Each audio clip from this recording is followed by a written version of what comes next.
Le Congo, c'est notre héritage. Et ça m'a belé un pessimiste. Il est écrit dans la parole: prie pour ton pays, car ton bonheur en dépend. Nana mboka mususu te, mboka nangande Congo. Lelo na sepeli. Mesdames et messieurs, je suis tout bonjour à travers l'émission Vous la parole. Merci de la confiance au Bossali pour vous continuer pour ça à travers l'émission à Vous la parole. Tellement ébélé, vous avez et merci beaucoup de ceux qui viennent déjà que non, beaucoup bande comme sous Tozaki na bango bazala kazaka émission habituée émission à Vous la parole.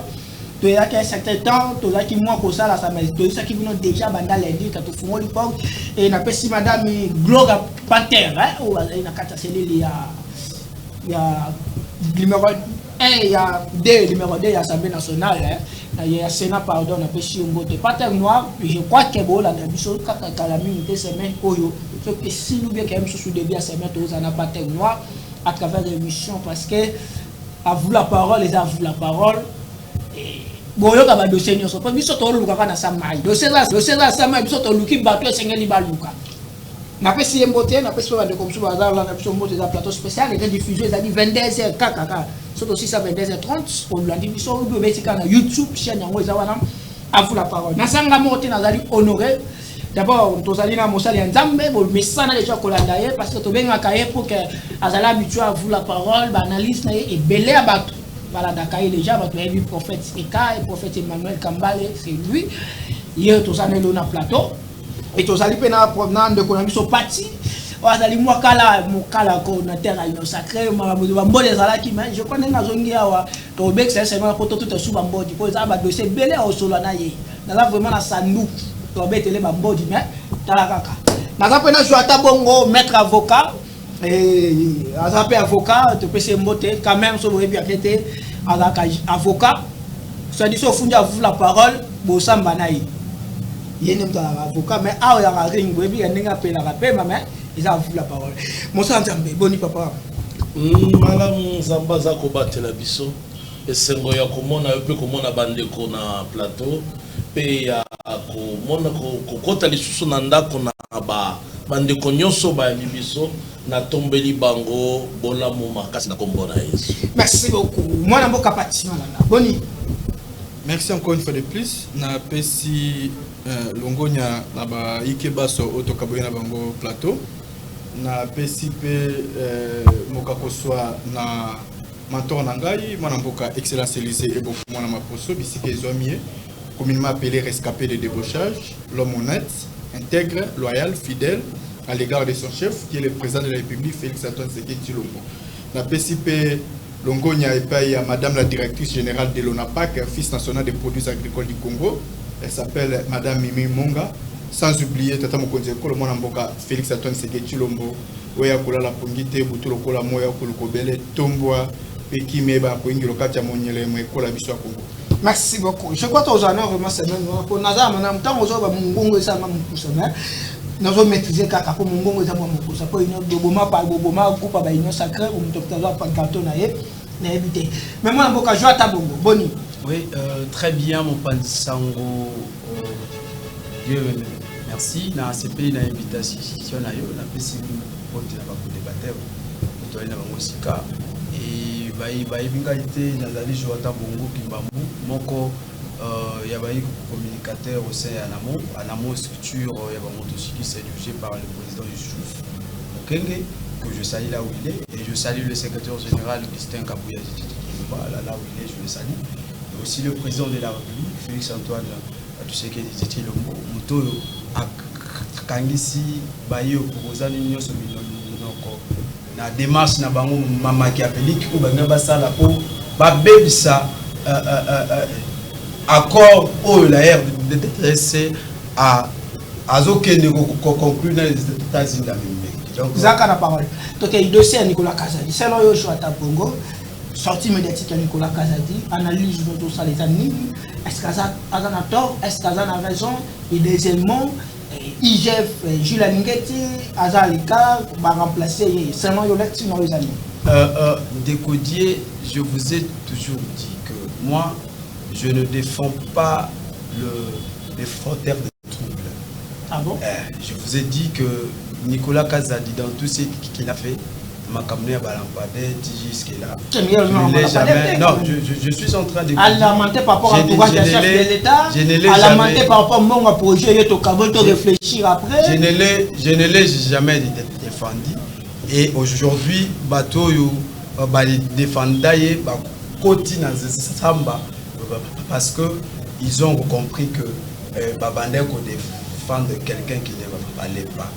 Et je vous dis, Nicolas Kazadi, que vous voyez, il y a certaines personnes qui ont bénéficié de ces pouvoirs. Ils n'ont jamais, si le pourquoi l'Union pour la démocratie et le progrès social combattait à l'époque dans vos positions. C'est par une grâce au Tokolo Banzamba Sali Babapango. Aujourd'hui, ils ont eu des postes mais le mal est que la vision de pourquoi nous avions combattu le régime Kabila à l'époque et pourquoi lorsque nous sommes au pouvoir, nous devons travailler pour l'intérêt de Baye Komomani. Nicolas Kazadi n'a pas un passé politique décent comme peut-être Baninga Moussoussou. Quand on recevait des gaz lacrymogènes ici, Nicolas Kazadi mais ça, c'est laissez-moi aller. Nicolas Kazadi n'était pas, mais pas par une grâce aujourd'hui, il a eu le ministère des Finances. Mais ça me donnerait si Nicolas Kazadi s'est présenté, Lenga s'est présenté et commençait à dire que tu vas dire qu'on ne peut pas partager Bambongo, voilà, entourage à chef de l'État, est-ce que vous connaissez les billes pour lesquels Nicolas Kazadi dit ça? Je vous le dis, voilà pourquoi je continue toujours à le dire. Que lui, aujourd'hui, il est en train de décrire l'entourage. Mais parmi ceux-là qui partageaient des moyens, des billets, des banques, lui, il était là. Mais pourquoi seulement à ce stade ici que Nicolas Kassa décide de dévoiler? Parce qu'il sait que le Congo veut conclure un contrat avec les États-Unis d'Amérique à plus de 15 milliards de dollars. Et ça nécessite que les États-Unis d'Amérique savent réellement que la République démocratique du Congo sur le plan de gestion ils allaient très bien. Merci. Alors excusez Ndekodi, permettez pas comment est-ce que sur le plan de gestion ils allaient très bien et je suis en train d'investir dans ma belle mon cousin alors qu'est-ce que Nicolas Kazadi devait jouer comme un rôle parce qu'aujourd'hui il a dévoilé sa face qu'il n'est pas avec nous et le rôle qu'il a joué c'est pour décourager ceux qui veulent investir en République démocratique du Congo pour dire que en air il y a des magouilles qui continuent ceux qui n'ont pas le régime ceux qui m'ont bezali excusez Nicolas Kazadi n'a pas agi en qualité d'un homme d'État en tout cas ça. Merci. Par rapport à la sortie médiatique de Nicolas Kazadi, on a vu qu'on a la vérité, on a un enfant, on a un solo, on a un sortie médiatique de Nicolas Kazadi. Est-ce que ça a tort ou bien ça a raison? Namoni na ko lobango na dévolé. OK. Na ndenge na mboka pona biso c'est ce que nous décrions à tout moment. Qu'il y a détournement en détournement. Parce que nous vivons une période auquel les Congolais sont, parce qu'on vivre la passe. Thomson et Zate, tous en avion, tous Transco et Koufa. Donc on a beaucoup de choses aux Congolais à décrire. Alors quand Nicolas Kazadi sort, quelque part, il vient uniquement pour accomplir. Oh, ils sont au dénonçant toujours. Mais d'un autre côté, je le dis, ils n'ont pas si qu'on travaillait, qu'on peut s'abattre ma poste à ma casse au moment où Bazomiye battait. Nicolas Kazadi, comme étant le ministre, était ministre des Finances, et ça n'a pas loko fo kolobana oko kolobate. Il n'est pas un homme d'État. Pas si n'a pas que tous autres traversé moment moko homo konziamboka. Amemi biso na diplomatie na ye toko kende pour na to finaliser les accords avec les Américains et na kati ya bakor wana erreur Nicolas Kazadi asali akanisi peut-être que ça va changer quelque chose. Or na kati ya mbongo les Américains vont mettre il y a lutte contre la corruption. Mais Nicolas Kazadi vient pour nous confirmer que moni Ndebolela kabambongo ezomona na te makaboza la compliqué chef de l'état va biso que la solution clé pour le développement de bambongo wana to kabola na biso. Mais c'est ce que Nicolas Kazadi nous a dit. Donc bambongo wana to kabola na biso ngo. Au Congo parce que le Congo c'est un pays riche. Quand le chef de l'état dit que le Congo est un pays solution, c'est vrai. Et quand le chef de l'état dit que le Congo peut devenir l'Allemagne d'Afrique, c'est vrai. Et ça pratiquement possible. Avec tout ce que nous engorgeons au Congo, et ça impossible était tout comme Allemagne d'Afrique. Donc on en a tout. Mais à cause il y a bateau, le Kolaba Nicolas Kazadi, bayo bakabola kambongo soki eye bazeli projet ko yesima projet za nyimbongo. C'est ça que tout ça dans la contexte n'a pas proposé. Est-ce qu'à cause tout ça mon seconde ba notre sato ba nos hommes ça t'attend pas réfléchir. Toi y peut-être réfléchir. Sur total tout ça analyse n'a pas les genoux. Sur tout ça analyse un projet à zéro trou. Il y a quoi projet c'est belé. Automoni que no ba sali ba lancer projet mais finalité dans automoni ata suite na ngote. Mais il y a yo ko de no ba tu vas bika ayo ko de so comme le président na salo bien en fait. Mais bandakala pourquoi lo baka yangote? Et ça ma frustration. Lui pensait que poste de ministre, que la ministre et la finance, et les postes à vie. Non, mon frère, toi, ça va quand même réaliste. Pour Nabiso le Congolais est un homme de Dieu. Moi, je dis oui. Tu nous as dit ce qu'on décrit à tout moment. Parce que si on l'a dit, tu l'as gelou le loup Mawatro. 145 territoires Mawatro. Mais oh, c'est pourquoi? C'est parce qu'il y a eu des gens comme de Nicolas. Oh. Parce que, mais oui, parce que c'est lui le ministre des Finances. C'était le ministre. Papa Nanga, le bien que tant on bon yaka to kabolaka. Kokabolana, cela veut dire le projet ne va pas se réaliser. Donc, même le projet doit se réaliser au yo. Et ça, mon Kozamboka qui s'impose. Mais Bango, Bakabolaka. Donc, il a oublié que, en disant cela, il est en train de se mettre dans Nakacha Mabe na Imoko. Parce que tout l'entourage du chef de l'État. Oh, il y a lobby, c'est l'eau y est. Et puis, surtout que Nicolas Kazadi fait parmi l'entourage du chef de l'État. Donc, comment aujourd'hui il peut venir encore cracher sur la même main où il est ça qui est lobby? Nazozonga. Moi, je suis entourage du chef de l'État, mon goyeto Kaboli, et c'est Nicolas Kazadi. Attends, toi, ça a raison. Parce que l'entourage du Laloba qui est mort par rapport à dire aux autres que les pères, même on n'a jamais Kaboul. À d'autres termes, on te voit bon. Merci beaucoup, mon amboka la mutuna nayo. Balobi photo tanga nyamana kombo na ye. Kabundi tango azalaki na majorité atikala ko tenir ba propos et ba ki na tenir te. Nicolas Kazadi. Bon, na yebi kaka le ndenge akoma yi ministre quand nous étions encore à l'opposition. Quand nous fûmes encore à l'opposition, Nicolas Kazadi, il était en Europe en train de bouffer les beefsteaks avec tout consort que vous connaissez là-bas en Europe, c'est que les gens ont l'habitude de manger. Mais bon, sans boulot, on a la moyenne à Katia Nicolas Kazadi, il s'est passé dans ma voix. Comment fait-il que yo, vous allez d'abord un parmi les proches collaborateurs du chef de l'État à l'époque, vous avez un cabinet naïf. Au long d'un cabinet avec le commissaire ministre. Et ce n'est pas n'importe quel ministère. Hein. Ministère et finances, ce sont des ministères régaliens, des ministères clés. Là où il y a l'engagement à dépenser ces salles de gauche à droite. Au lieu de gérer pour contrôler.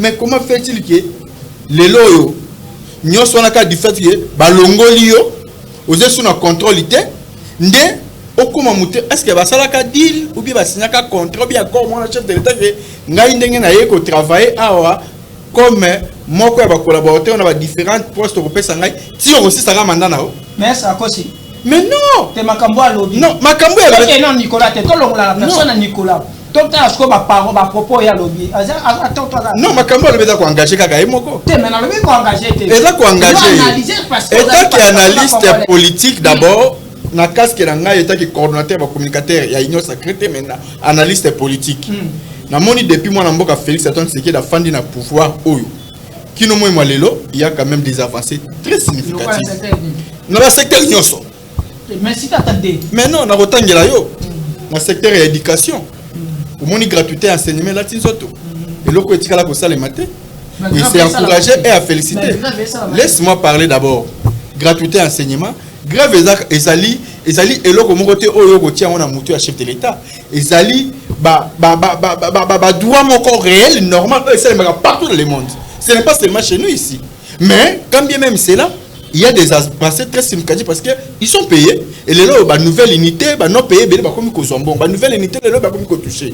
Il y a quand même des avancées. Ceux qui tolongwe wana to le dans secteur il y a santé. Tout le monde il est là oh il y a des avancées très significatives à l'alimentaire. Tout le monde gratuité à accouchement, gratuité à maternité pour nabiso da coup de chapeau. Tout le monde est là oyo bande ko nabiso ya basi ba komi ko bota ofele na ba école ebili. C'est coup de chapeau et avancées très significatives. Ceux tolongwe wana to qui na domaine et infrastructure quand même tout le monde c'est tout étendu à RDC. Il y a des avancées. Non, parce que oui. Non, parce qu'il y a des avancées. Non, mais les lots n'a pas bisayo. Ce qui est pas dans l'Angleterre, Équateur, qu'on a territoire local à Bolomba, territoire local à Bomongo, territoire local à Sakousso, qui est à Mongalo, mon akeno, Tigala, comment on a fait ici au lieu comme il va m'occuper. C'est coup de chapeau. Donc, Nicolas, Nan, Wapi. Mais la ville à Kinshasa, tu es dans la chantier. Na carte que la ville à Kinshasa, tu es dans la chantier. Est-ce que vous savez des routes construites, réhabilitées partout? Tu as lancé sous ce qui est à niveau à Gombe, na carte que nous chantier la chantier, on va commis la Kinshasa, Barumbu, Kassavou, n'en parle même pas. Il y a des routes secondaires, ça donc ça n'a rien à voir avec le bakio de gauche à droite. Tu vois, ce qui est important, mais ça les autres, mais pour chuter, en tout cas, na reçu un déco Nicolas Kazadi, Azala quand même n'a retenu état un homme d'État. Azala n'a pas réserve, Azala sous les émotions, comme maé, a comme à même enseigner le point mais il faut que non, les bienfaits n'est jamais perdu. Joata, étant qu'avocat, selon you, entre Vital Camille, entre le président pour constitutionnel, Nanyango a dans voyage. Merci pour votre élection. D'abord, je veux permettez-moi un peu de pas un toilettage, mais je sais pour compléter ce que mon débat dit. Puisque quand vous avez dit que toute la personne, il y a Nicolas Kazadité, tout ça, il Malobalobi. Mais Nicolas Kazadité a dit que IGF a mis ce rapport où on a pour combattre et remplacer avec finance. Donc, Nicolas Kazadité veut nous faire croire que tous les rapports que IGF a fait, IGF a fait un rapport pour Naboukanga. IGF a fait un rapport dans le domaine.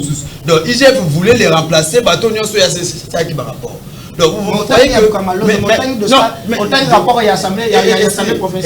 Il y a des rapports. Aujourd'hui, si nous connaissons qu'il y a eu dans telle institution des détournements, c'est aussi grâce à l'effort agile à l'Inquête avait fait. Vous comprenez? Et tous ces efforts, et à ça, il y a monté tout simplement pour remplacer Moutouana. Non, là, je vous le dirais que Nicolas Kazadi est animé des moments. Il croyait que dans finance, il allait avoir la banque centrale.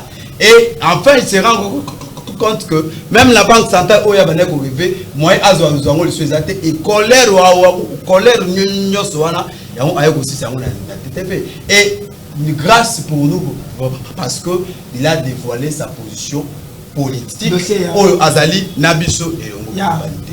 Mais Ndekodié n'a pas que par rapport à l'interprétation des dispositions constitutionnelles, ce n'est pas à l'Assemblée nationale. D'abord, on doit respecter le principe d'indépendance du pouvoir judiciaire. Nous savons que le pouvoir en RDC sont regroupés en trois. Il y a le pouvoir judiciaire, exécutif et législatif.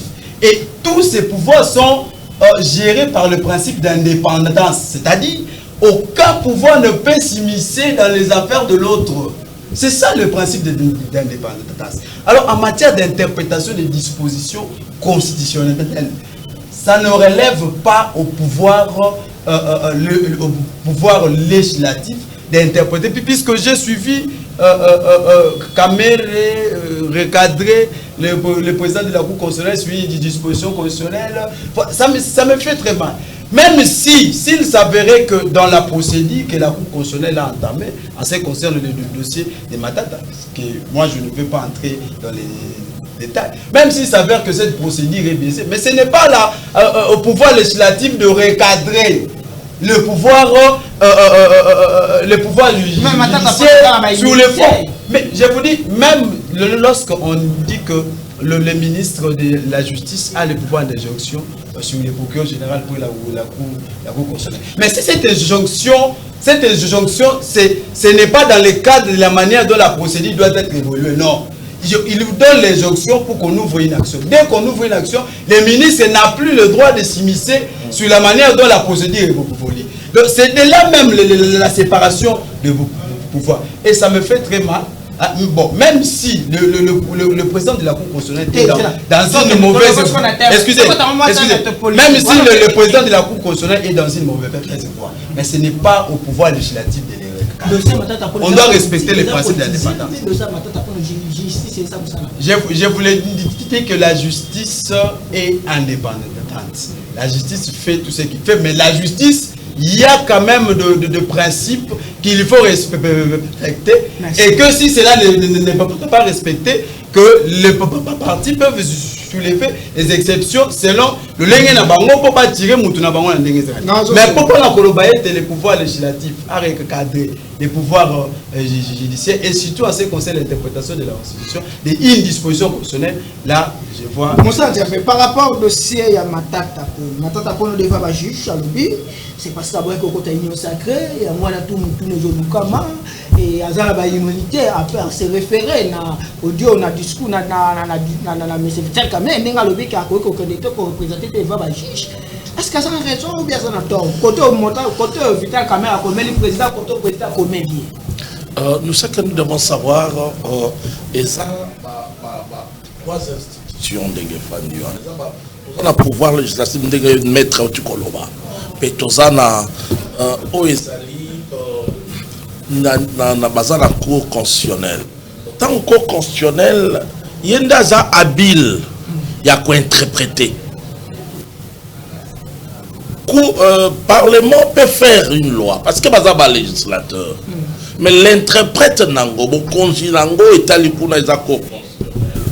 Mais maintenant le mal c'est quoi? Peut-être il peut arriver que le procédure a été biaisé. Mais ça ne permet pas, ça ne donne pas à l'Assemblée nationale de se mettre du haut de la chaire, commencer à dire ce qu'ils sont en train de dire. Ce sont que ces deux présidents. Ils pouvaient faire des correspondances. Et s'il y a quelque chose à arranger, c'est la Cour constitutionnelle qui va le faire. Parce que quand vous suivez l'article 150, vous verrez que la Cour constitutionnelle est libre de faire tout ce qu'il pense. Parce que c'est le juge. Mais, parce que le problème est à la sur procédure n'est pas matata ponyo. Mais dossier matata ponyo bandi les lotés. Et bandaka et que ça là que matata que se présenter comme étant candidat malgré la présidence de la République et simbité. Mais au cours est déclaré qu'il n'a eu que Ezali n'a incompétence. Cela veut dire qu'on constitutionnel a repêché dossier.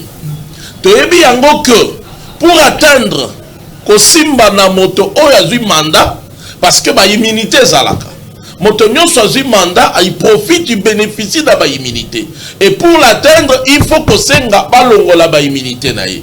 Alors la première fois on avait demandé à Matata azalaki nani azalaki sénateur, on a demandé balongola immunité à Matata la chaque bonne fois na ke azobanga na ye Zouzité, il est parti. Tango bakei basambisi incompétence et bimi à cour. Cour totali batonyo sotolola ki tobi mais ce qui les lo cour a commis cause à l'incompétent. Cela veut dire matata za na juge naturel na été. Cela veut dire na mboka oyo to komi la ba intouchable. Il y a bato bazali au-dessus de la loi. Mais cour constitutionnelle talibi non mutu moko ta ko cause au-dessus de la loi. Il y a possibilité encore il y a que Sambisa Matata va repêcher. Matata va voter parlementaire. Ce qu'on a commis, pas problème, il y a qu'au constitutionnel de voter comme Mabiso, à Kolakisa Biso peut le lengue le Gobani. Donc c'est là où je dis l'Assemblée, bas à un peu dans mon polo. Parce que c'est le cours constitutionnel qui va interpréter, qui va vous dire. Comme politicien, c'est ce que c'est parce que Matata c'est un homme politique. Il veut ramener ce dossier dans le terrain politique. On se comprend. Et comme Aja Kolinga comme mango dans le terrain politique. Mais selon lui, il y a politique. Non, parce que cours à lobby qu'il y a possibilité, il y a que ça Missa Matata. Parce que Montonio se seigneur dans la juge naturelle naïe. Ce qui court et mi lobby que ezali na incompétence. Boye bisangai nani a que ça Missa Matata. On se comprend. Cela veut dire totikali bongo. Tokomi na mboka ba un peu mboka moko ya ba intouchable. Lobby, même Premier ministre Nabiso Mama Judith, ceux qui peuvent commettre Bakosan Bisakaïte parce que à Kolobanabino Keno, Tobenda, jurisprudence ezali. Matata Bakoka Kaïte. Et bon, donc c'est dans ce sens-là, pour ramener République na Molongo, nous soutenons, Ezali makambo kurazako kenenango mais c'est loko ya komemango likolote même s'il y a vice de procédure même si ba biaisé procédure parce que Matata c'est un député mais selon yo justice c'est ça sous maladie biki déjà ah non je dis c'est maladie papa justice c'est ça maladie parce que ce qui justice c'est qui maladie té nazo bisayo ce qui justice c'est qui maladie pourquoi la justice c'est maladie. Donc nous tendons vers Kobi qui sa justice. Donc on nous connaît Tobi qui sa justice. Merci. Moi la boka justice c'est malade, c'est le morceau la gamme mais prophète. Merci là yo parti. Dossier Matata Paul. C'est là raison. C'est là yo vraiment. Président comment ou la comment? Merci beaucoup. Matata là-bas Sarah Congo merci. Bapesa pe mokonzi mboka Félix Antoine Tshisekedi merci na mutema ya munene waza nango ya bopapa pe na mutema ya ki bo santu waza na yango parce qu'avec autant de dossiers oyo toyebi na Matata Ponyo soki lelo oyo ba mettre yango sur table Matata zaki mutu moto mona ka tambola ko na mboko libre maintenant ngazo circuler. Ah bon? Mais je vous dis ça c'est qui est vrai. Maintenant zaki mutu moko sur tambola na mboko te Zambie c'est la honte.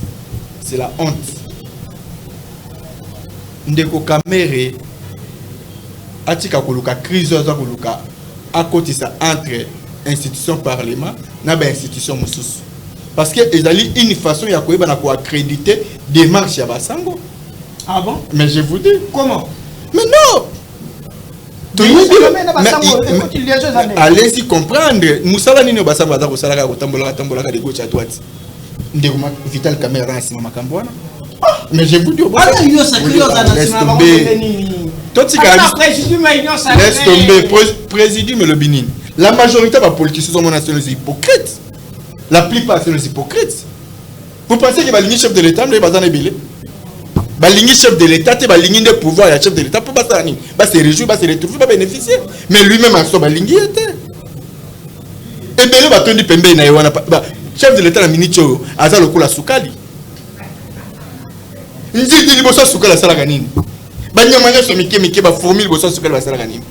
c'est ça le chef de l'État. Et vous pensez que le chef de l'État Zaliwana, ce qui a qui sous qualité, il y a un petit peu de naïe, il y a un fourmi pembe naïe. Tout ce cas, dossier à Matata, ça ne date pas d'aujourd'hui. Nous avons bien mon dossier à Kala. Accusation à Matata, non, on a bunyango. Et ça, accusation est au cours à Kizaï. Accusation de papa dossier à Bukangalo de tout consort. Dossier à Bukangalo, dossier qui ne date pas d'aujourd'hui. Et ça dossier à l'époque avec encore un Premier ministre, vous vous souvenez encore. Ndeko Matata va interpeller la justice. Asamba bien Asambate. Asamba.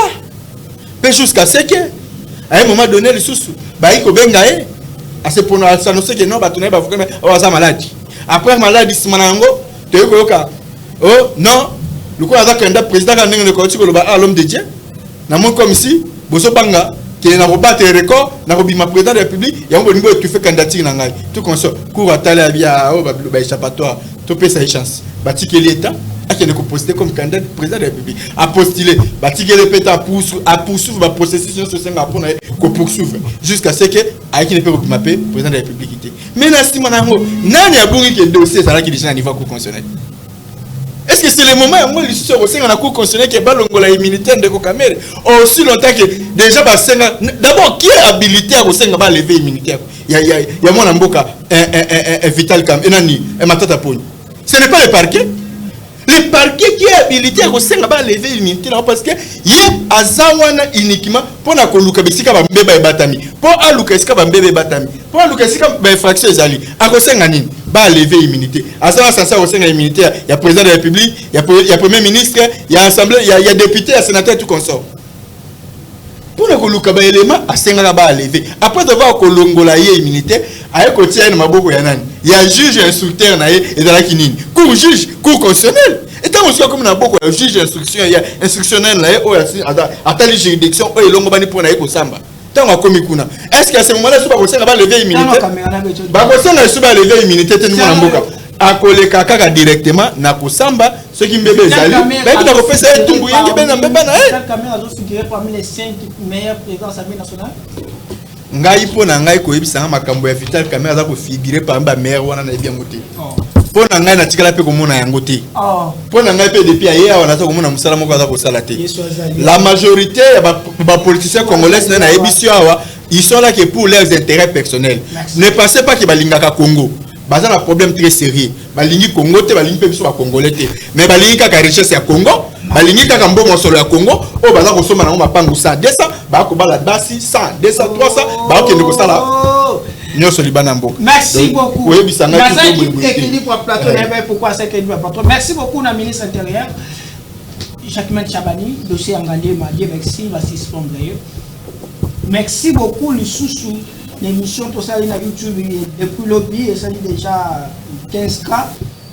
Tout le là qui na dossier harcelé, il y a beaucoup maître vice beaucoup maître monsieur Matata oyo sengo bandeko ba dire à Skokaki madame Monique ba vidéo ba te belé même Europe ba tindé linga ba vidéo wana nga na ça comme ça na c'est que nous a dit encore il y a dossier so na vu suite na ba dossier na tika ate le mal n'est pas na nga za moko dinga tinga makana ba dossier.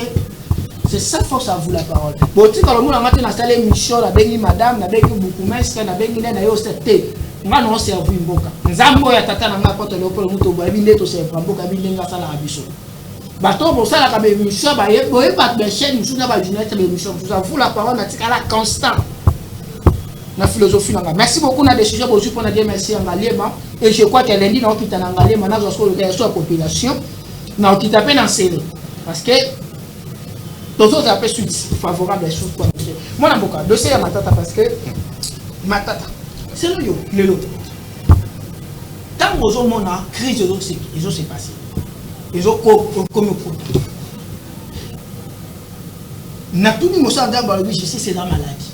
Nous avons même qui pour tout le je l'attaque pour vous aller moi encore. Parce que je sais c'est la mission réellement. Les alliés nets.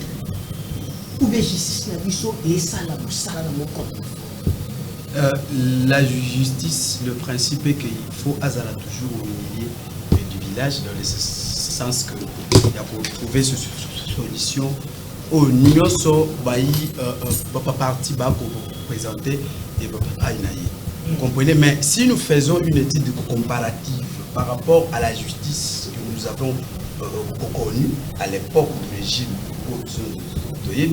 et la justice, on peut dire qu'il n'y a pas de résultats totalement satisfaisants, mais au moins il y a des avancées significatives que nous pouvons quand même à cause d'un dossier. Pourquoi je l'ai dit à l'époque de Gaudier Mercedes, est-ce que vous pouvez me citer un seul ministre qui a été jugé ou un seul président de l'Assemblée nationale qui s'est présenté devant le juge pour les faits qu'il aurait commis. Nous avons connu ça, nous avons le professeur Emmanuel Janvier, que je salue la publier. Il avait publié un rapport sur la corruption à l'époque. Il y a même, je me rappelle, il y a un directeur de cabinet, un ministre, Moko à l'époque, il y a régime. Il était là-bas. Voilà. Mais est-ce que vous avez suivi la procédure? Il y a eu des appels, ça et là, et Bimi, et Bengami Moutou directement Bazubatiki. Mais ce qui n'est plus peut-être pas le cas aujourd'hui. Aujourd'hui, lorsque... Si tel est un dossier, mais le plus important, c'est déjà dès qu'une action est déjà mise en mouvement sur une grande personnalité, il y a Mboka. C'est déjà, il faut se saluer. Ce sont de pas, ce sont, excusez, non, suite tout et dépend de la langue justice et mes et dépend de paix dans le langue procédure. Qu'est-ce que les gens confondent certaines choses. On peut voir de Dieu merci à Bomi Mumututo et puis que Dieu merci à Bomi Mumututo. Mais donc quelqu'un dans le tribunal, il y a un fundi de Dieu merci à Bomi. Bah donc moi je peux dire merci à Bomi. Mais n'a qu'aucun qu'on prouvait réellement que c'est Dieu merci qui avait dit. Et à ce moment-là, le juge a sali. Le juge a quoi quitter Dieu merci parce que moi je ne peux pas amener des preuves si c'est ça. Alors tant que vous quitter Dieu merci, vous allez dire que oh non, justice ou ne koufa. Non, la justice a sur base ya o bagalo baté sur base ya oyo oyena ngo devaye par rapport à fait oyo obemi. Donc quand vous vous accusez de Dieu merci Kayibi, il faut apporter des preuves. Si vous n'apportez pas de preuves, Dieu merci bah vous dites Kayibi, quand même si c'est fait par reste vrai. Donc c'est ça. Mais ce qu'il faut se saluer, c'est d'abord le débit. À l'époque, le régime ne faisait pas d'action et belé à l'égard. Voilà pourquoi il faut le saluer. Mais pour les dossiers par rapport à l'élection à Sango. Mais je vais dire un mot. Par rapport, il y a des dossiers à Sango. D'ailleurs, je salue les pontifs, le nouveau souverain pontif qui venait d'être. Et si cette fois-ci, le siège, mais je vous dis que moi personnellement, ça n'engage que moi, je soutenais Robert Sarah. Oui, je vous le dis. Mais je vous dis, ça n'engage que moi, je soutenais Robert Sarah. Merci. Et je salue cette élection parce que le Saint-Siège a porté son choix sur la personne de Robert, qui est plus théologien que politique. Puisque si ce choix serait porté sur un politique, là, je ne sais pas, dans un poste comment on pouvait vous... Mais vous avez suivi les médias internationaux. Merci beaucoup. Vous avez suivi les médias internationaux. Par rapport à l'élection à l'Église catholique, le lot tout le monde à Rome, tout le monde qui est papa, c'est un membre des États-Unis, moi comme États-Unis, tout le monde pas l'attaquer de notre part, l'attaquer la main. Les signes de ça là, et candidat peut congolais mon Kazara qui n'a plus m'a ajouté. Bon, le comme ils ont en Nzambé, où il a permettre que tout soit Léon 14 ans, donc ils ont malade, moi ils allaient que il y a pour ami, Yende. Mais comment les pas ça qu'on a battu pendant souhaité qu'il y a les cas. Nani politicien Europe. Tu n'as tout ni qui comment on a problème. Non. Bon, il n'y avait pas de politiciens là-bas. Quand même il y avait seulement. Mais aux Amotouya Isaka que tu suis papa Yasika. Papa Yasika donc ezali malamu pour l'église qui est dans Liboso. Ce qui est important yangoana. Peto pesi to tindeli ba félicitations na biso. O ba duité. Mais congolais ba te bele boyo so connecté avec moi. Frère nanga bi mboka na biso oyo ils connaître ba problème parce que bato mingi bazo zwa ba parcelle d'autorité baza na patriotisme te ba na bolingwa mboka te ba dirigeant pe mingi o baza na mboka na biso lelo balingi Congo te. Yango somona to connaître ba problème. Vous pouvez vous imaginer na tango oyo o biso toza ko accuser. Tout le monde sait que c'est le Rwanda qui nous agresse. C'est le moment où les politiciens arabes sont en train de crier que ce n'est pas le Rwanda et sa crise politique na kati mboka. Il faut changer. Papa, naza koyebisa yo lobina lelo ekesani. Lobi na yo soko zalaki malamu lelo suki mabokeli felu. Parce que Bible et lobi na biso celui qui persévérera jusqu'à la fin. Donc cela veut dire conduite non de bonske na moti na suka. Soko zalaka malamu lobi lelo comme diabolo za diabolo. Donc c'est pas pour tobete la moto maboko moto aza kokumisa monguna na biso. Et d'ailleurs, OK kozwa mbongo monguna na biso mobomi na biso. on va permettre que basi bazala violer à l'est, on va sala que bana bazala pas kufa, on va sala ba mabebele à l'est, aza parmi ba financiers na bango. Si Maokei peut, au moment où on est en train de faire porter à Kagame ma condamnation, c'est le moment que bino botambolo non, ce n'est pas Kagame, ezaba congolais bango moko. Dites-moi, Tokozala, est-ce que tu es de cœur Nabiso? Est-ce que vous avez rencontré la souffrance du peuple congolais? Non. Alors une telle personne a coopéré comme a pris na yemoko. Donc il ne mérite même pas d'abord ceux qui va comment qui est na éviter ceux qui te regardent. Nazo ebisayo. Frère Nanga, il faut pas total. Ok, Zakamabe, hein. Il faut pas tout kota na biloko zo mérité te. Tolinga Congo. So tolingi Congo oyo. Tolinga oui tolinga na place Belair. La moninga vérité et l'obité que na inio. Na l'obité vérité. Au moment où tout le monde voit que c'est le Rwanda qui nous agresse, toi tu nous ramènes encore pour nous dire que c'est pas le Rwanda. De ce qu'on dit, les sanctions, et le roi, de ce qu'on parce que les politiciens congolais, et le comment que ça va poste. De yepona bango, il faut bailler à bazonga, basolola, tout souka na souka, batouage eteni, donc nous les Congolais, nous sommes à marche pied dans bango. Merci beaucoup. Aimons le Congo, mon frère. Élection, Yarom, en bon majorité congolais. Sinon, yo message ni ko tala fimo ba congolais yo souhaite qu'il y ait un bon avoir wana parce que ba congolais belé la ngaka quand on attend un cardinal pas congolais non ça quand même bien pour n'engager dans non événement. Moi je suis chrétien. Je suis chrétien et je crois au Seigneur Jésus-Christ de Nazareth. Il y a Zanzambe pour n'engager. Nazamo Christ. Bango ba épiscopo bayamba catholique bazape na etamboleli wa bango ndenge basala bazali akwa e bon nga eta ki chrétien de naissance le kwanga na kota mambo catholique nalandela makambo la catholique te nalandela mambo catholique te nga naza kolobela ka mambo ya matata ponyo naza na ta mambo catholique wana te ça me concerne pas et ça me dit absolument rien.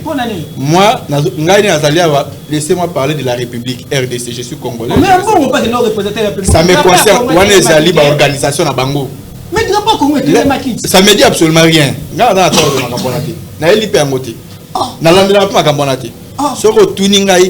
Est-ce que Jésus-Christ de Nazareth a dit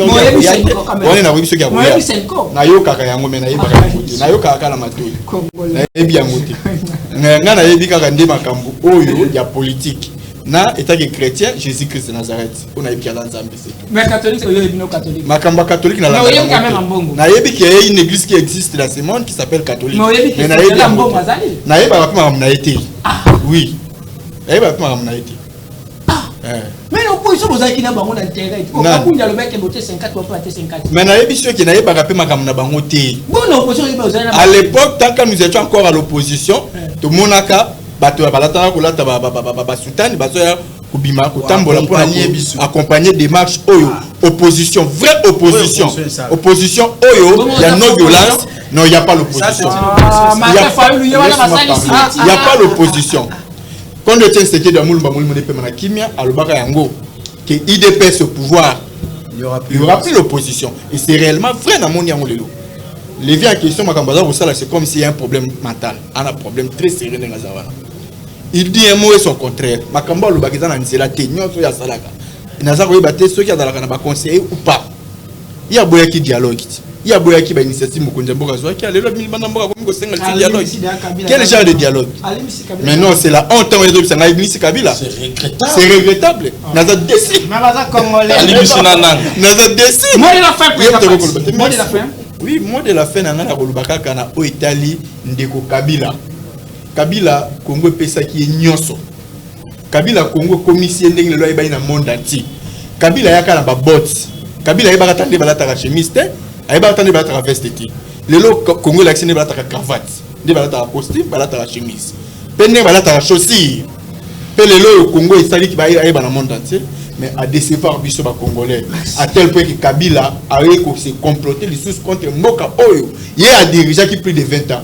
Il y a un auditeur général militaire dossier Yandeko Kabila bazwa yango légèreté bazwa yango légèreté parce que Kabila il est poursuivable mais il faut la poursuivi selon la soupçon oyo ba mettre le colon parce qu'il a parmi bato baza ko comploter contre la République na o etali ba agresseur ya mboka oyo pe azali auteur et qu'auteur il y a sur le plan finance na niveau ya AFC ya M23 na bato ya nanga ye mutu a financé bango ye pe mutu a simbi bango sur tous les plans donc ceux qui batiki ndeko Kabila kaka boye en tout cas biso ba solo ba congolais to banola ndeko die mot de la fin ngai na ko articuler en sur quand j'ai dit 30 secondes oui dans 30 secondes je vais aborder à Mbongo et ma papa.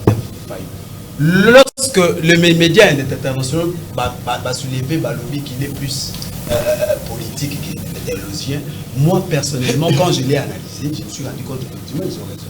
Nécodier, vous êtes un journaliste chez vous. Vous pouvez me citer des hommes élits du cardinal et contenir à tas 3 versets bibliques. Des homélies du cardinal. Le saint, les samedi saint ici, l'homélie à samedi saint, je l'ai scruté. Je n'ai pas vu un verset biblique. Et deuxièmement, j'aborde Martin Fayulu. Ça fait très mal quand nous voyons Martin Fayulu qu'on se dédie comme ça. Martin Fayulu, pour s'asseoir, allons dans sa logique. Lui, il avait dit que le voleur et les recelaires, vous lui demandez, il y a entre les voleurs et les recelaires. Mais subitement, on se rend compte que Martin Fayulu accepte de s'asseoir sur la même table d'un voleur sans mettre des conditions préalables. Mais pour s'asseoir avec celui qui prétend être recelaire, il prévoit des conditions préalables qui n'ont rien à voir avec l'intérêt de la. C'est tout simplement pour faire voir la politique qui a beaucoup de surtout l'opposition. Ils ne sont pas là pour les Congolais, pour les intérêts. Merci. Moi, je demanderai à mes frères congolais que to longwa na ba culte de personnalité. Parce que ce qui toko kangama na ba culte de personnalité, c'est ce qui permet na batoyo ba koboma Congo ba koba na kosala. Comme ba ko tambola na basutane. Foto longwa na komona ka bato to lingande Congo. Parce que si tu lingi Congo, il y a un héritage de côté la bas na biso. Il y a un monde na senga kamini na mokozi ya mboka. Va revoir, va réformer le système éducatif na biso. Merci. Parce que ce qui va réformer le système éducatif na biso, ça nous permettra Congolais yé ba histoire na yé. Congolais ayé ba ki Congo ayé ba Congo ezandenge nini. Po ayé ba kobatela la yango. Merci beaucoup. Pour terminer, moni, ça fait très mal mon frère, ce qu'on a dit la guerre de l'Est. Autant ce qui s'est fait à l'Est et de voir quelqu'un qui veut à Longola, Mongono et Koboma Bato pour alatisa Congo. Mutuabomba sa Mongona na bino. Merci beaucoup. Donc, on va tamboli na démarche wana.